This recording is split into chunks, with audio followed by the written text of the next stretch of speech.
Hello everybody, welcome again to Immigration Yarns. My name is Tosi. As always, I bring you premium gist. So today I am going to be talking about the fact that Canada is increasing some of its fees by the 30th of April 2024. So just in case you're seeing this video like some other time, just know that money has gone up. Not all the fees, but some of the fees, right? And of course, I'm going to tell you what categories it affects. So as of 9 a.m. Eastern time on the 30th of April, some of the permanent resident fees will be increasing. And yes, so you know that some of this thing was set based on the cumulative percentage increase to Consumer Price Index, CPI, Consumer Price Index. Okay, for all of us who are not economists. Anyways, bottom line is the money you are going to be paying for permanent resident fees is going up or will go up or has gone up depending on whatever time you are seeing this video. So what are the categories that are affected, just so that you know, and then if you're planning to apply into any of that, you can know that your money has carried. But and just so you know, this increase is for 2 years. So the first an increase was done in 2022, and that has lasted from 2022 to 2024.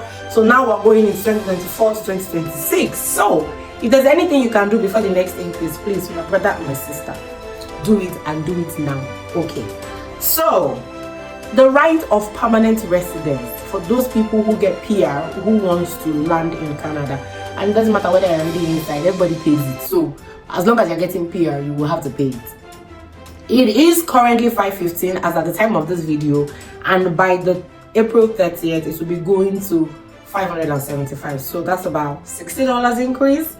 Okay, so if you're applying to federal skilled workers as the principal applicant, you will not be paying $850 anymore. It will now be $950. If you're the accompanying spouse, it's no longer $850, it will now be $950.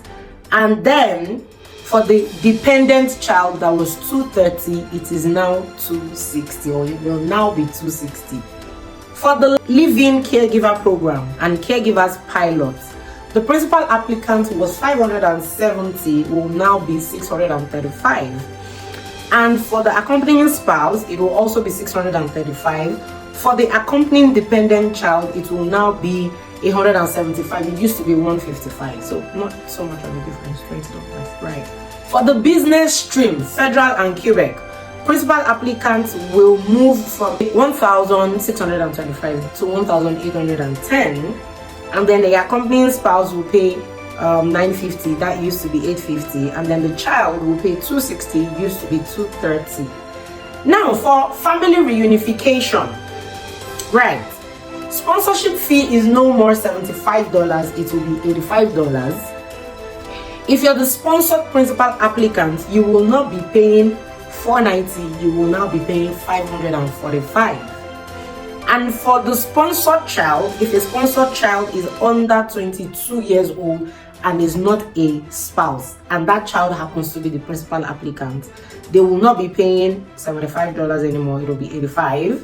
For the accompanying spouse, it will no longer be $570, it will be $635.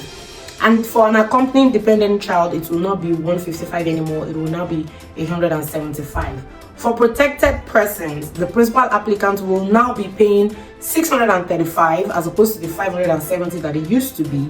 And for an accompanying spouse, it will also be $635 from $570. And the accompanying child will move from $155 to $175 now. So yeah. For humanitarian and compassionate consideration or public policy, the principal applicant will also be paying $635. That used to be $570, and the accompanying spouse is the same. It's moved from $570 to $635. Accompanying child will also be moving from $155 to $175, and for permit holders, the principal applicant is moving from $335 to $375. Okay, all of this to note is that in addition to the dependent children and the protected persons, right, the following group of people, they are now exempt from paying the right of permanent residence fee. Dependent children usually don't pay that right of permanent residence, but they're saying that in addition to dependent children and protected persons. Now, the sponsored child of the principal applicant under the family unification, as long as that child is under 22 and does not have a spouse, will also not be paying that money. And then principal applicants under the humanitarian and compassionate will also not be paying that money. So my point is, Canada usually review their fees from time to time, and this is the new fee going forward from April 30th. So please, you want to be sure how much you're supposed to pay before you pay, so that your application doesn't get returned, right, untouched, because your money was not complete. So please be sure that you have all the right information, do the needful, check, cross-check, and check. I always say Canada has updates all the time. You cannot assume that because you saw something last week, it is still the same way. Check, confirm, and reconfirm. So please keep in touch with the latest news. Stay tuned. I bring you the juicy of all the juicy details. I always do that, right? So until I see you next time, bye for now.